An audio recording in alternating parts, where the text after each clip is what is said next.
Hey everybody, so we're back. Time to look at passage 3, partnerships.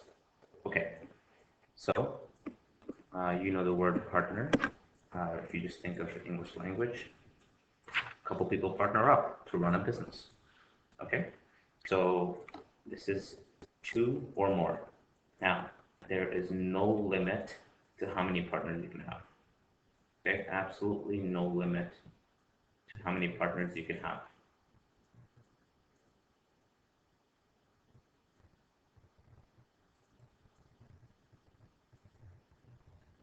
So go crazy. You can run with 100 partners. Okay? So you can see that partnerships are frequently formed by doctors, lawyers, dentists, accountants, and small retail and services business. We'll talk about why people form partnerships. Okay? So some of them have some of the characteristics are similar to sole proprietorship. We'll talk about that. Okay. Now, let's talk about advantage of partnership. The partnership form of ownership oversees some of the disadvantages over the sole proprietorship, so it cancels some of those disadvantages. Okay. Now, here's the first one. 2 or more persons are available to share the work and the responsibilities.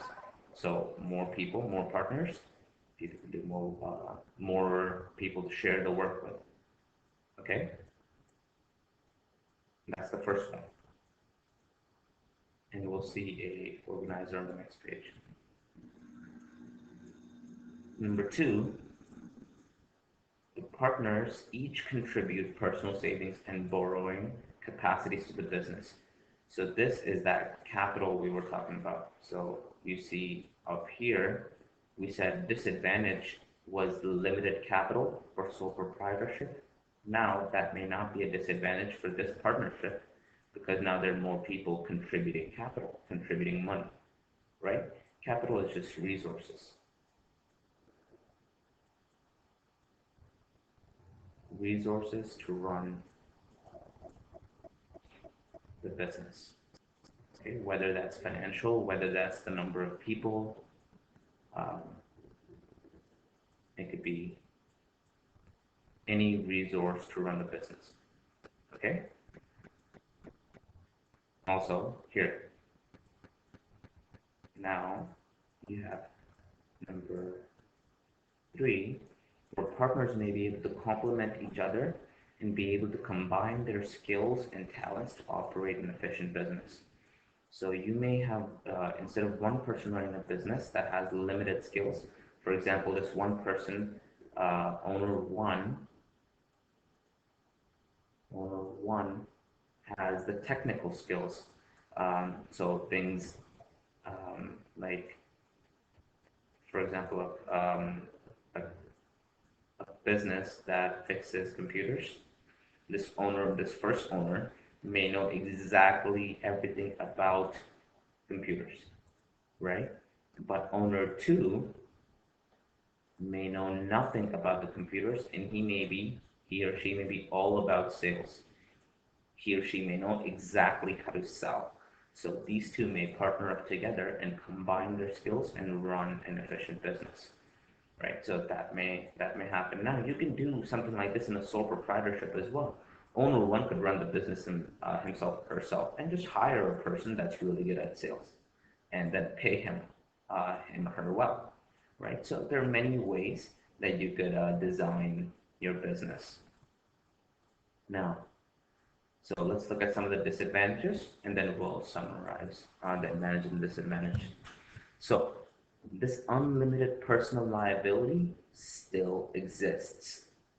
It still exists. If something bad happens, you lose a lawsuit, cannot pay a debt, something happens, someone gets injured on your property of the business, both partners' personal assets are at risk. Okay, so both partners are responsible for entire debts of the business. So unlimited personal liability is a disadvantage of both the partnership and the sole proprietorship. Okay. Now, Next, when two people work closely together, day in and day out, and are responsible for the success of a business, there's good possibility of personal conflict. Okay, so this was our first one. Here's our second one, personal conflict. Okay, so partners may not be able to work well together. They may get in very detrimental arguments, and it may really hurt the business. Okay, um, another one. So if something happens to one partner, the business may not be able to continue. It may still it may still happen, right? If one person cannot run the business on their own. Now, you have to share your net income. It's not all for yourself. You have to start sharing it.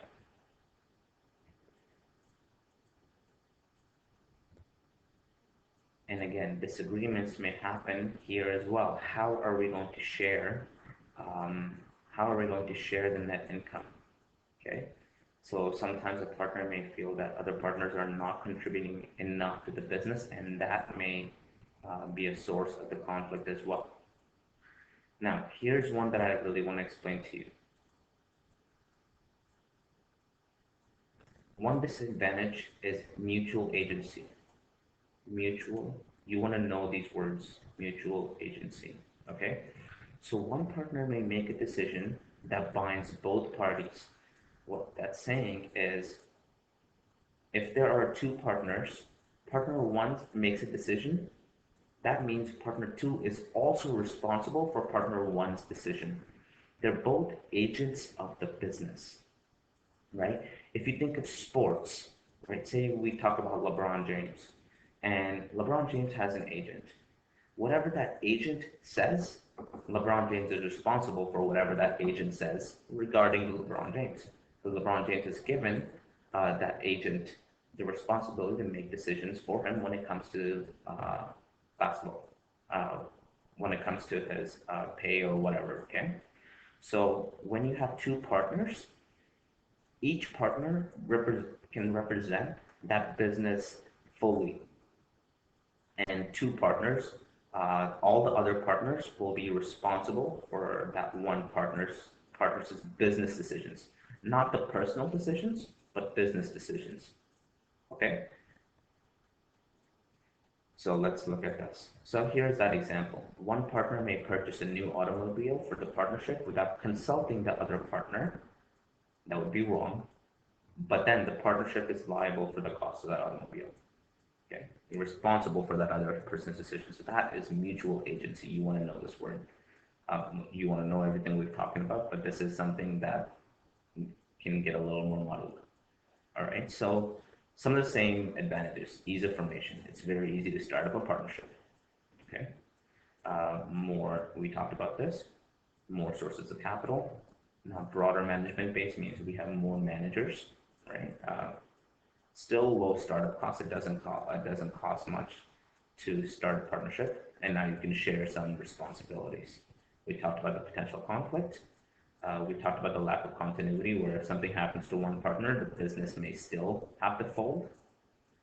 There's still unlimited liability, unlimited risk. Remember these words.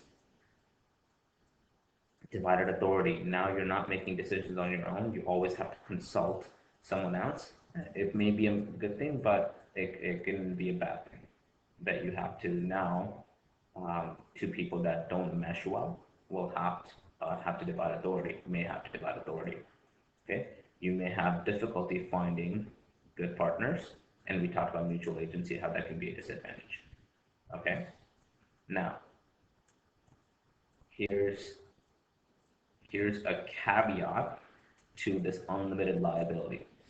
There is such thing as limited partnerships, or you may see the words limited liability partnerships, which is the same thing. Okay, whether you see limited partnership or limited liability partnership, it's the same thing. Or you'll just see LLP. Okay, you may see any of those things. So one of the disadvantages is that unlimited personal liability. In a limited liability, you may have a few owners that take all the liability. Well, there has to be at least one partner that takes unlimited liability. At least one partner that takes unlimited liability. So here we go. At least one of the partners, called the general partner, must assume unlimited liability. That means if something happens, that's the partner anybody's coming after for their personal assets. Okay? The other partners, the limited partners, have no personal liability except for their investment. So whatever money they've invested in the business, that's what they'd be liable for. So here's the thing. Usually, the general partner, so the partners that are taking the unlimited liability, manage the business, manage the limited partnership, and the other partners invest in the business but have little or no part in running it. So you don't want to risk your personal assets. You don't want to risk you don't want to risk that take that risk. You don't get to say much in the business. They may decide that, right? Partners may decide that. So let's say we have, as an example, say we have, I'm going to go to the page here. Say we have owner 1, owner 2, owner 3, owner 4, and owner 5. We may have 5 owners. These 2 owners may say, okay, you know what, we're going to run the business. You want to invest with us? Great. So you can get some part of our net income, right? So these 3 can be limited partners. It means they have limited liability. And these 2 can be the general partners. This was less risk and less reward. They'll get less reward because they're taking less risk. This is unlimited liability.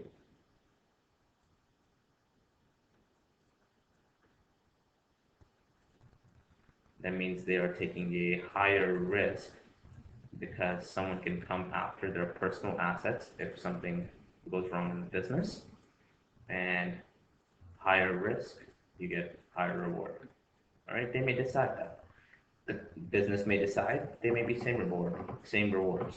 It all depends on what the owners decide for themselves at the beginning of the business, how they make their contract. And we'll talk about that in a second. All right, let's go back here. So now, the opposite of limited partnership is what we just talked about, is a general partnership. When all partners have unlimited liability, this is called a general partnership. So you want to know these words. Okay. Now, I'm going to go here and I'm going to tell you some, write some stuff that you want to know. Partners will sign a contract at the start of their partnership. And in this, they can decide how the business will be run.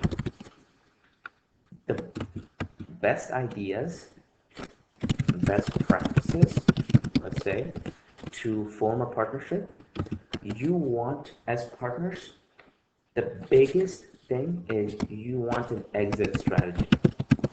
So you want to recognize that human beings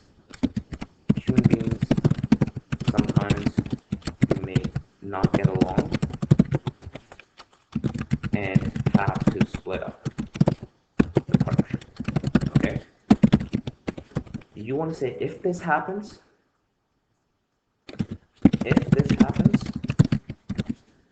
how are we going to end the business?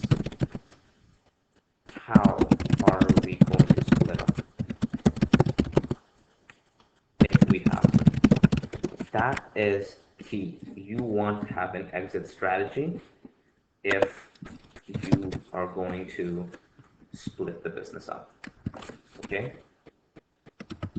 So very, very important. Uh, Sharing responsibilities. Who is going to be responsible for what? Right? Very important. We'll talk about partners deciding on sharing income, right? So to stick to these things is key. And how are we going to be flexible?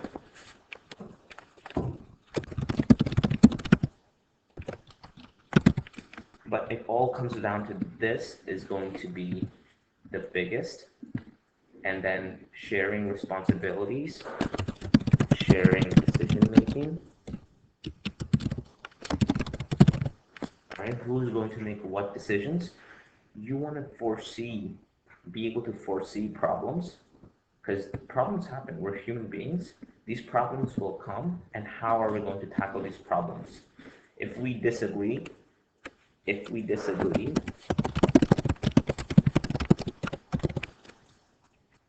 how are we going to resolve the issue?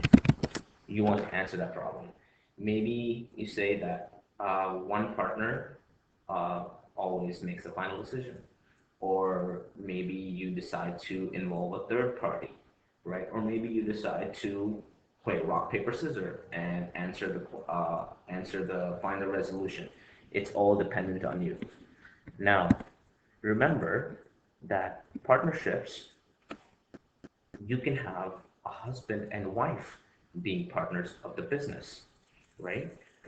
Legally, a husband and wife, they can both be owners of the business. So you may have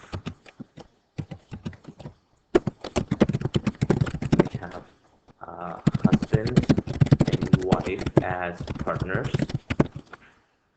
or sometimes it may look like a partnership, but the husband or wife, one of them is the owner and the other one just acts as an employee or a volunteer in the business. You may have brother and sister or other relatives as partners. So you want to understand that that may come between families, and you want to be cognizant of that fact. All right. Okay, so that's all for now in partnership. Until the next video.